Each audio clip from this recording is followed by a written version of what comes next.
Hi, welcome to another episode of the Bonsai Stuff podcast. I'll be your host, Scott Martin from Bonsai Matsu. Thank you for listening. Thank you for tuning in. I really appreciate it. What a lovely bonsai world I live in. From working on trees and recording videos for YouTube to hosting online Zoom sessions to chat about watering systems to travelling to New Zealand to demonstrate. It's an amazing bonsai life that I've got, and I feel truly very fortunate. So I love it. It's great. And I want to talk in this podcast about, we're heading towards the end of summer now, and it's time for a bit of a plan review on how you went. I want to cover off on a few things to do with that. Also, I want to talk about what I do when I'm working on a tree, and it's got a tricky section. There's something about it that you hesitate. The branch cutters come out. Yeah, should I? Shouldn't I? How do I handle it? And then I want to talk about a strategy that I use when I'm working on trees. So let's get into it.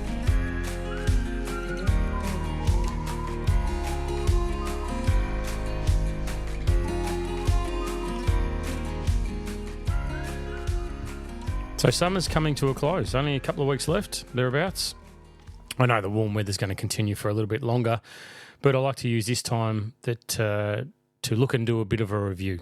We're getting towards the close of the season of summer. Daylight hours are getting shorter and shorter, so regardless of the warm weather, your trees are going to start changing the way that they behave anyway. So I think it's time for a bit of a plan review and just ask yourself, how did you go over summer? Was it as you expected? And the big thing is, was there any weaknesses in your system or in your care that you need to upgrade for next year? And I'll give you an example about what happened with me. Righto, so removable shade cloth. Love it. Being in Melbourne this summer, we haven't had to use it a hell of a lot, to be honest, because it hasn't been that warm. It is getting warmer. There are spikes in warmer temperature, but compared to a few of our neighbours floating around the rest of this great country of ours, the weather hasn't been that hot, hasn't had the peaks, the high 30s to 40 degree that we'd normally expect. So this removable shade cloth has been used sparingly. Walked around the yard the other day and I thought, what's that hanging over the back there? The back, I've got this section that's right against the back fence where my most sensitive trees tend to move in the hotter periods, which, like I said, I haven't had to really use very much this time. But it's got a retractable shade cloth and it goes for about 10, 11, 12 metres, something like that. And I pull it across this conveyor system that I've got, and it's great. It's really easy. Put it up easy, take it down easy, no problems. But as I haven't had to use this thing, I hadn't spent much time looking at it. So I'm looking over the back of the trees and I see these things dangling down. It's like, what is that? Like, is that string or something from the neighbours, or is there something falling down? So I zip up the back, have a quick look, and it's the stainless steel cabling that I use to run the shade cloth across. I thought, why is that sagging? Where's it got loose? I'm down one end and looking at the tensioners going, no, they're all holding. The hooks have all held. And I look up the other end and the piece of timber that this is all bolted into has actually stripped off from the posts. So there's a bit of wood decay there, and the fasteners have just stripped straight out. So the whole end where the tension is has pulled clear out of the post. So therefore, this retractable shade cloth system that I've got is not working anymore. So I need to actually do some work on that and tension it. This system's been up for a long time, 10 years plus. And like I was saying with watering systems a while ago, it's the stuff you don't expect that's going to happens. And it's a maintenance thing. It's like having a car or a motorbike or whatever it is that you ride. You need to maintain them. You can't just buy them and go, well, that's it for the rest of its life, and I'll drive a couple 100,000 kilometres on it. It needs to be maintained, and it's always these things. Like, I had no idea this thing was going to let me down, and as I was preparing for this podcast, it really was quite fortuitous that this popped up and became something that I could talk about, because it's true, it happens to all of us. So no matter how good your systems are, they're going to fade over time, and they're going to need to be replenished and replaced. And that applies to, I've got drop down sprayer heads, and the spray heads themselves are great. But I noticed the other day on the camera when I was looking at the watering running and I was away, that I could see this water shooting across one of the benches, and I went, where the hell is that coming from? So I get on the camera, zoom in, and the little piece of poly pipe that comes down that's only, sort of maybe 20, 30 centimetres long, where the fitting has screwed into the head of that. Over time, that's deteriorated and there's a crack there. So the water's now streaming out of this thing and the spray head isn't quite as effective as what it should be, which is, well, I suppose I always work to having a redundancy on my watering system for little events like this that happen. So for me, there's a couple of things I look at my system that I did. It worked really well. I'm really happy. The redundancy of the watering system, the automated facility, the solenoids that I use, the pipe, everything's been great. But fatigue is one of those things that no matter how good your system is, you're going to need to upgrade it. So for me now, having one of these little drop-down spray heads start to fail, it makes me think that, okay, all the rest of them are about the same vintage. They're all about the same age. So does that mean that before I get to summer next year, they all need to get replaced? Otherwise, what happens? I go away, I'm having a great time on my surfboard out in the water system's meant to be working, and all of a sudden they all pop at the same time, which is, it's normally the way these things go, isn't it? Once something starts to go, they all start to pop, whether it's a light bulb in the kitchen, you look up, you've got half a dozen of these downlights working, and all of a sudden one goes, and, when are you going to change that? No, it's fine. We can do with just one going. And next thing you know, about 3 days later, they've all seemed to have popped because they've all got about the same lifespan. So it's something that I need to look at putting onto my list of things that I need to look at. And I don't know how many times I've got to talk about watering systems, but it's something that I go through every single year, all the time. I review it every time, whether it's winter, autumn, spring, summer. I rely on it most during this summer period when it's at its peak.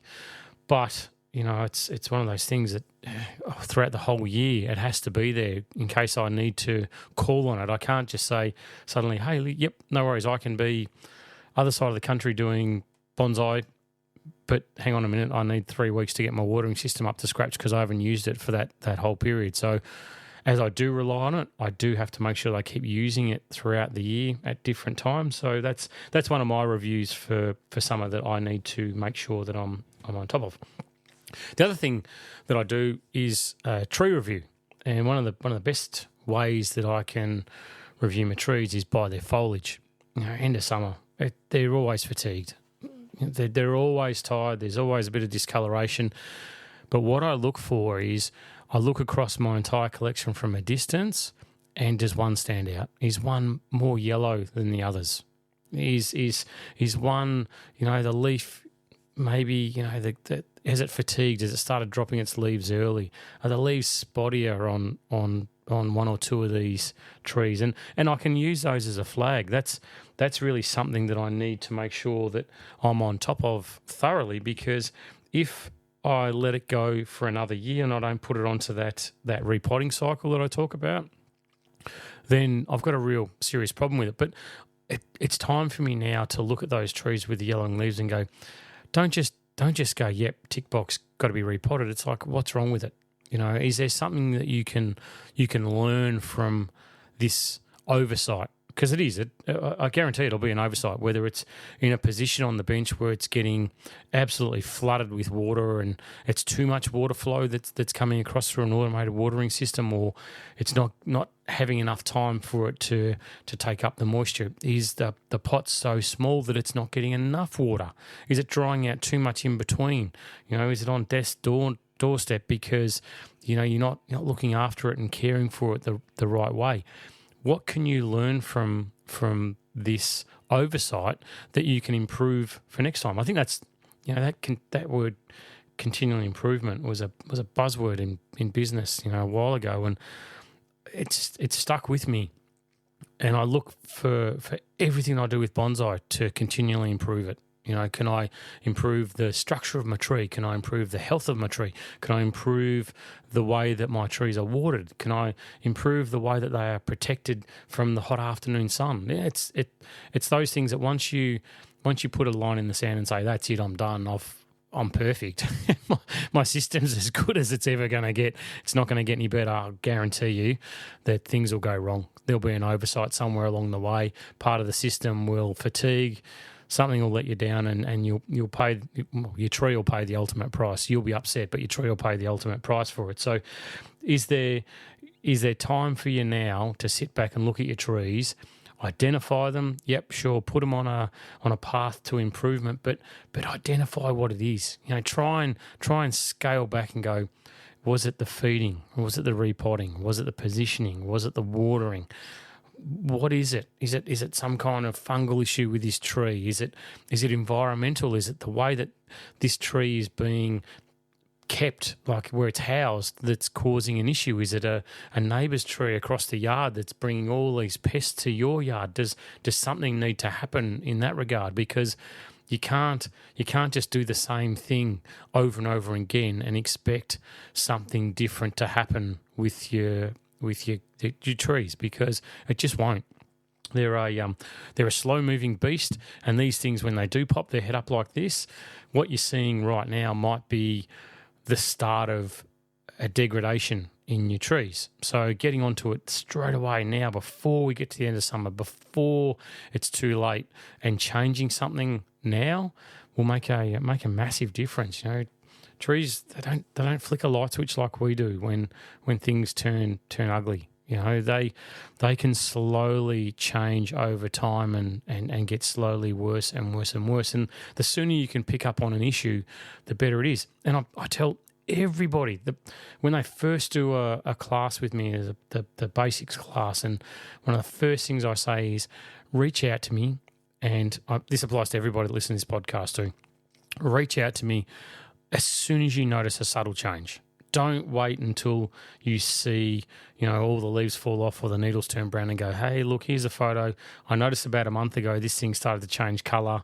What do you think? Can I do anything about it now? Because it's invariably too late to do anything about it. Whereas as soon as you notice a change, and if you've had bonsai for more than a week, when things start to change, when that foliage starts to go from that beautiful lush colour to a slightly lighter green, you can pick up on it. It might be isolated to a branch. It might be the apex of the tree. It could be the lower branches. It could be the back of the tree. It could be whatever it is. You notice when these things start to change. That's when you start taking photos. That's when you look at an evolution of what's happening with the tree from where it was to where it is now. Take a photo today, go out in a couple of days' time, take another photo, then take another photo.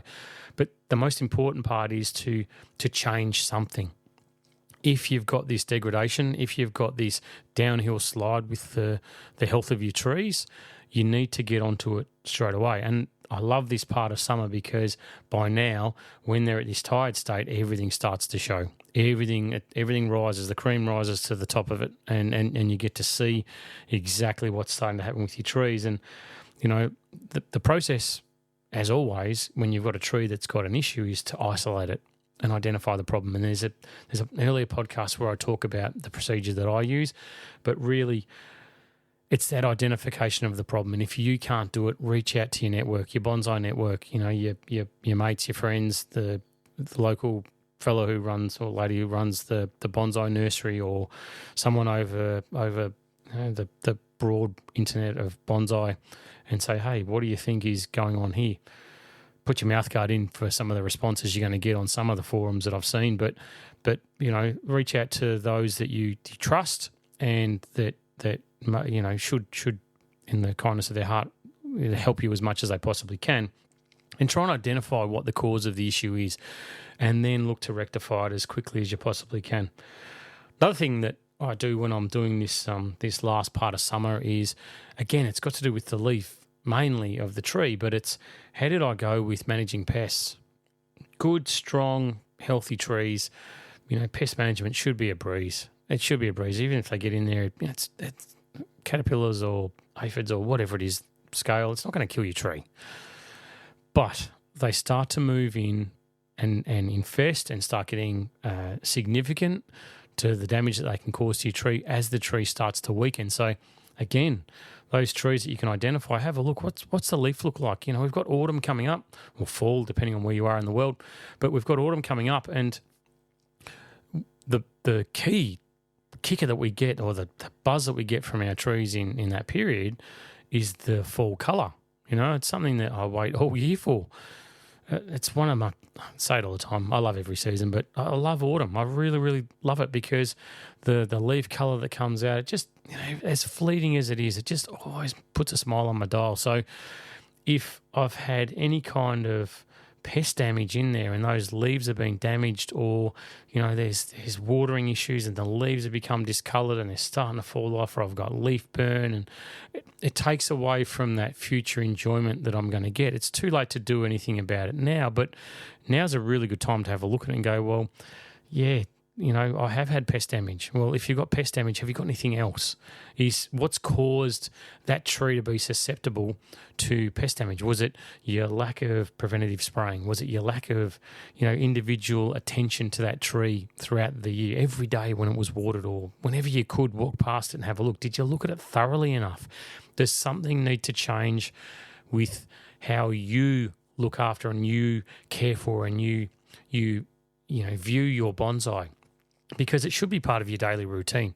Looking for pests and issues with your trees, when you get so close to them, it's hard to see major changes, which is why I like to stand back. Perspective. I've talked about before, where looking at your trees from different angles and different heights and different distances gives you a different appreciation for them. And when you're looking, right up close there within 30 centimetres of your face, it's hard to see these things. But step back, 3 or 4 metres, and you can suddenly see massively if there's a discoloration on that tree compared to other trees that are around that area. So, pest damage is a really good one to let you know the overall health of your trees and identify those that, do they need some kind of further review? There's this one tree, it's been flogged by pests. All right, that's been flogged. Isolate. Why has it been flogged? All right, there's an issue. It wasn't repotted. It's overdue. All right, well, if that's the case, what do you need to do to get from right now until when you're going to be able to repot this thing, which could be, 4 or 5 months away still, 6 months. If it's that long, what are you going to do between here and now? What's the plan? All right, so then, flag it. That one's definitely on the repotting list. And do I need to do any special care between now and then in regard to managing the pests that are coming through? And is it more susceptible to fungal issues because of, the density of the foliage? Whatever it is. But it's this care plan that starts now with this very late summer review of your bonsai that you're going to have to do. That's really going to start pushing you. And the last thing, this one's a long session. Sorry, let me just draw a breath for a sec. Sorry about that. I love bonsai, you know that, and I love to be passionate about this stuff and push everyone that listens to this podcast to go to the next step with the care of their trees, because strong, happy, healthy bonsai mean that when you get to be able to do that work in autumn with your trees and closer to winter with some of the species, and as we come out into spring and you get to do some more work with them, it all stems from what you're doing now. Like it's a flow-on effect. Weak trees we can't work on. Weak trees, not only do they run the risk of paying the ultimate price and dying, but they get weakened and you suddenly got to put them aside for a period of time to go, well, you need a year or 2 years to recover before I can do anything with it. So the quicker we get onto this stuff, the better it's going to be. So the next part is, with autumn or fall coming, are you ready for it? What's your fertilising plan? Because autumn's a most important time we have for fertilising our trees. So if it's just around the corner, if it's only calendar date a few weeks away, then, what's your plan? Have you developed a fertiliser plan? Are you ready to go? Have you got your tea bags or your fertiliser? Have you been to the local hardware store and got everything that you need? So when it gets here, you are good. The calendar ticks over and says, hey, Freddie, it's autumn. Let's go. Let's fertilise. Oh, hang on a minute. I've got to get to the hardware store. I can't get there now. I'm flat out. It'll be a week. Is that a week's missed opportunity because you weren't prepared for what you knew was coming? Like, it's here.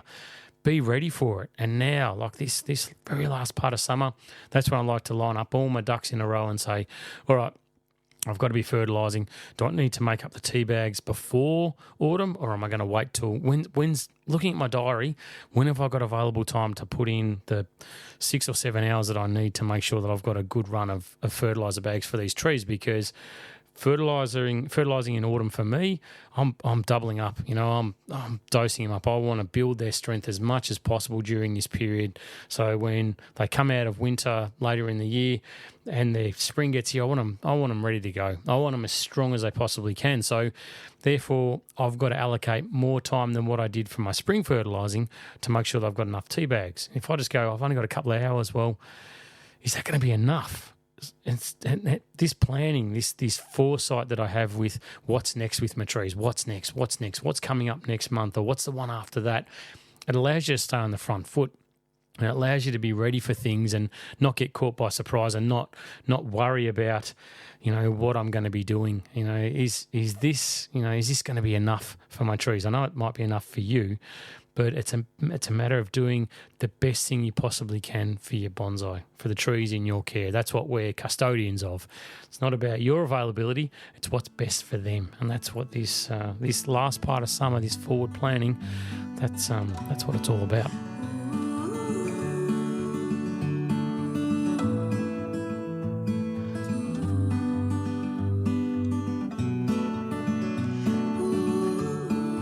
Now, we've all worked on bonsai.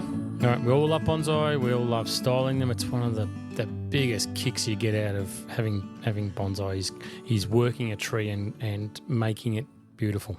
I love that term, make beautiful. So if you're working on a tree and you've got a vision in your head and you're working your way through things, you're doing the easy stuff, and you get to a part of a tree where you go, is this part of the future, or can I cut this off? Should it be there or should it go? It's a really tricky one that absolutely everybody that's ever done bonsai, guarantee you, no matter how good they look, everyone has got to that point where they've looked at a tree and gone, I don't know, should it go or shouldn't it go? And it's a damn sight harder to put it back on than it is to cut it off. So you've got to have some kind of a strategy or an approach to these areas on your bonsai when you're working them to make that ultimate decision, to say, yes, it stays, or no, it goes. And a couple of techniques that I use is, I'll cover it with my hand. What's a tree going to look like if this branch is gone? Is that enough? Sometimes it's not enough. Sometimes it's not enough for me to envisage these things. So then I'll get, maybe a tea towel or a cloth or something like that, and I'll cover up that branch and I'll put it out of the way, and I'll go, this is what it's going to look like with it gone. Is that enough? Is it good enough? And it's like, I don't know. Possibly. It could be. It couldn't be. And then you go down this path of indecision, all right? I can hear everyone nodding their heads going, yeah, I've been there, I've done that, because it's happened to all of us. I was working a tree only a few weeks back, and that's where, as soon as I was doing it, I was working this tree and I'm cutting and I'm pruning and yeah, it looks good. What about that one? What do you think? And I'm looking at it going, yeah, look, it looks good with it. Would look better without it. And it's like, oh, geez, it's probably a 50-50. And then I start going through this process in my head. Okay, so next year, if that's not there, this will grow, that will grow. I can then further enhance that by bringing this down, and I can do this and I can do that, and I can reshape this part of the tree, and then it'll look better. That comes from experience when you know how things are going to grow. So you're sort of multiplying things out 2-3 years in your head. Because I said, I don't really work on trees specifically to make them absolutely perfect right now. That's not what I do. What I do is I work on something with a plan for somewhere down the track, if ever. There's no endpoint. It's like a constant evolution, which is how I stay engaged with my trees, is to know that there's always something else. There's always something more that I need to do with that tree that needs my attention. It needs my skill. It needs my care. It needs my love. And I think that I have this little voice in the back of my head that says that if your tree's ever finished, you might as well get rid of it.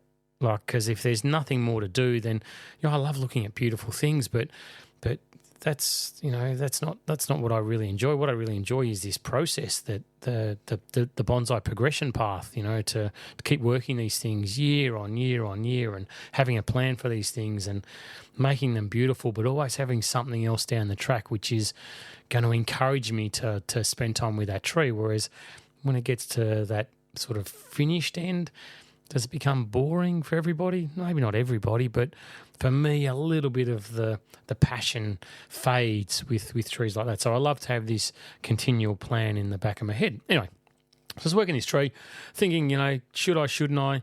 And it's going round and round in circles, and I'm sitting back, one side of the room drinking coffee. It's up close and personal with this thing right in its face, and I'm looking and walking in and out of the room. And anyway, I just got to the point where I said to myself, all right, you need to make a decision. All right, you have to make a decision, but not now. And that's when I was working this, I thought this would be a great one for the podcast to talk about. That we all have these indecision moments, and what do you do? What do you do with it? So what I did was I took this branch that I was 50-50, probably 60-40, more leaning towards getting rid of it than not. And I went, you know what? Just isolate it, leave it alone. Do the rest of the tree, work on the rest of the vision that I had, and then come back to it. Work your way towards this branch being the final piece of the puzzle, and then make that decision. And I thought, what a great simple, easy approach to do. And when I got to the end of the tree, I'd walked away, I'd finished, had a bit of a break. As I was walking back towards the tree, walking back towards the workshop, I said to myself, you don't have to make a decision. This thing can stay for another year. It's not going to be the end of the world if this thing stays, but sooner or later you've got to make a decision. Like, you don't put yourself under immense pressure that, I'm going to cut it off and then go, Jesus, I shouldn't have done that. Take your time. Anyway, so I walked back in the room, looked at the tree, sat down, went, yeah, I'm really happy with the design. So I was sort of in my mind covering up the branch not being there, looked at the branch, okay, is it going to enhance it? Used it, positioned the branch where I roughly wanted it to go, and said, you know what, it is actually better without it. I can see now that the rest of the tree is fully finished. I've got this plan for next year. This one will extend down and grow because I know it will. And if it doesn't do it next year, it'll be the year after. And yep, done, bang. Got the branch cutters out, removed it, and I went, that's $1 million. Like, that is such an advancement on that tree now by having that space there, that negative space, and whatever the design was. But having removed it, I went, yep, you're absolutely 100%. Whereas I then sat back and reflected and went, if I'd cut that off earlier, would I have still felt the same way about it? Or would I have always thought at the end of that tree, geez, I wonder if it would look better with that branch on there? And I don't know. I can't answer that. I was 50-50 on whether it would look better or whether it wouldn't if I'd removed it earlier. So, getting to the end, removing it and then going, yep, that has absolutely 100% confirmed exactly what the right thing to do is with that branch and in that design that I was doing on that bonsai at that particular time. I actually thought that's a really good approach. So, leaving the difficult or the tricky decisions to be made till last, going through the rest of the tree, working it thoroughly, making sure that you are on track for exactly what it is that you want to achieve. It's an easier way of doing it. The cover-ups, sometimes it's just not enough. Sometimes it is, and you don't need to wait till the end. But for me, I found the really tricky branch, really tricky decision that you've got to make. That's, it's not do or die, but I know it can feel like that when you're working on trees sometimes. Leaving it right till the very end, till the rest of the framework was done, and then making that decision. Geez, it made me feel good. It made life so much easier, and I could sleep easier knowing that it was 100% the right thing to do, because without it, the tree looked great, knowing that the vision that I had for the rest of the tree was on track. So give it a go when you're working on something that's not quite so easy. Just leave it till right at the very end. Do the rest of the tree, get the rest of the tree designed, then make the decision. Don't rush into it. There's no need to rush into it.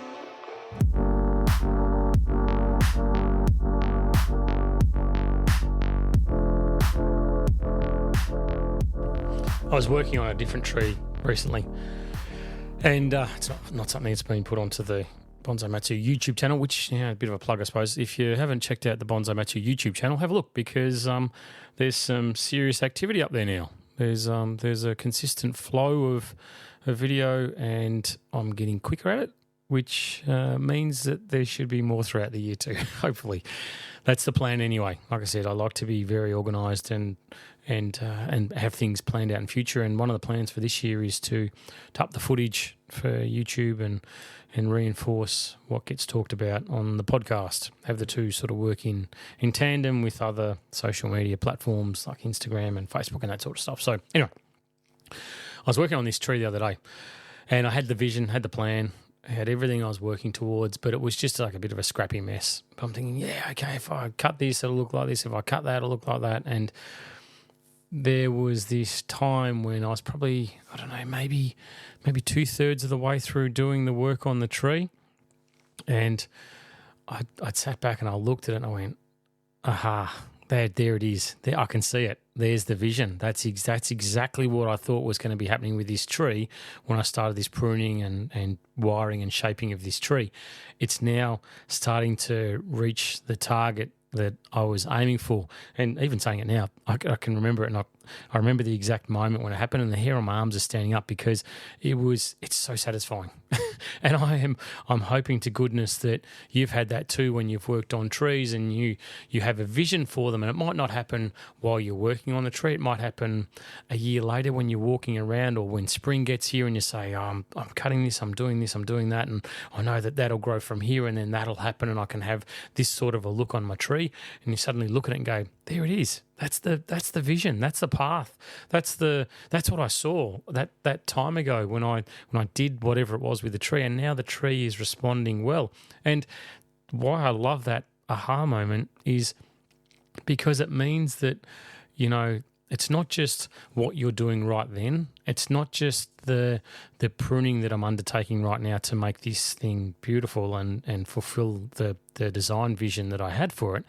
It means that everything I've done in the past, the watering, the fertilising, the care, the positioning, the amount of sunlight this thing's getting, everything's hitting its target. Like I'm doing good. Like I'm looking after this bonsai the way that I should be. So it's responding. It's giving me back exactly what I asked of it. So then I can make this thing as beautiful as it possibly can be, and achieve a design target that I'm asking the tree to achieve. So by doing all that good stuff for years in the past, this tree can now get to where it is now, and I can give myself a pat on the back and say, you know what, well done, mate. The tree not only looks brilliant, and the tree should take a bow because it's it's all about the tree, but everything that's led up to that aha moment where you hit your target, where you start to see the vision, the dream that you've had for this tree to become this magnificent piece of art, that doesn't happen overnight. That takes a long time of work and dedication and desire and passion and everything. So when it all comes together like that, and it's that aha moment, that's when you should get a kick out of it. You should have the hair stand up on your arms and the back of your neck, and you should sit back and just take a deep breath and enjoy it, because it does take a lot to get there. And I just thought I'd share that because it was something that happened to me the other day.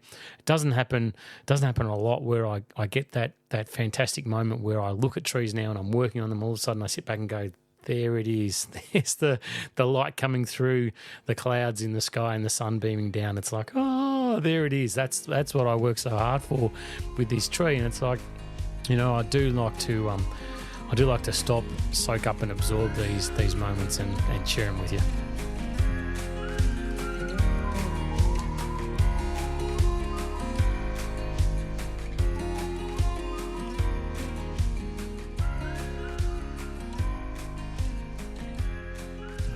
Well, folks, just like that, we're done. Podcast is over. We've wrapped up. That was a good one. I really enjoyed that. I do strongly encourage you that, depending on what time of the year that you're listening to this podcast at any part around the world, use the last part of your summer period to do that review. Not just for going forward, not just for your repotting plan, but really more importantly is to review what's happened. Look at what can be improved, and don't look for where you've done well. Don't look at the trees that are doing great. They're not going to teach you anything really. It's the ones that have, maybe got an issue, that have struggled a little bit. They're the ones where you can really make vast improvement in a lot of areas. And it might seem like little things like, an extra dripper in your watering system from that area. But it might be something major. Do I need to upgrade the size of the pipe that's being used in the watering system? Do I need to get an automated watering system instead of hand watering? Or whatever it is. But you know what I mean. So look for weaknesses in any part of your system. We're coming towards the end of the summer period, so you buy yourself some time, but it's really important to make that list and work on it early. The earlier you get onto it, when it all hits the fan somewhere down the track, or we have a stinking hot day in autumn that's can potentially cook the trees, well, you're prepared for it. You're ready. You've done the work that needs to be done, and your trees aren't going to miss a beat, and they're going to keep taking those steps forward. The other thing is that with autumn just around the corner, just get ready for that. It's always about being one step ahead of the game. Making sure that you are ready to go when you need to be. That's what keeps us looking forward and doing the right thing in perpetuity with our trees, and making sure that they're always getting the best possible care that they possibly can. So hope you enjoyed the podcast. I do love it when you tune in, when you seek me out too for any help. Scott at bonsaimatsu.com, or through the social media platforms, Instagram or through Messenger on Facebook. I love to help you. So please continue to reach out, and I'll help wherever I possibly can. If you haven't checked out the Bonsai Matsu YouTube, then please make sure that you do like, subscribe, comment, all that usual rubbish that goes with it. But I'm making the content purely for you, for enjoyment. So if there is something you'd like to see on YouTube, then shoot out. I've got a massive plan for it, a big long list like I do for the podcast. As you should know, I'm a forward planner. So let me know if there's something I can help with. So as always, until next time, thank you very much, and happy Bonsai.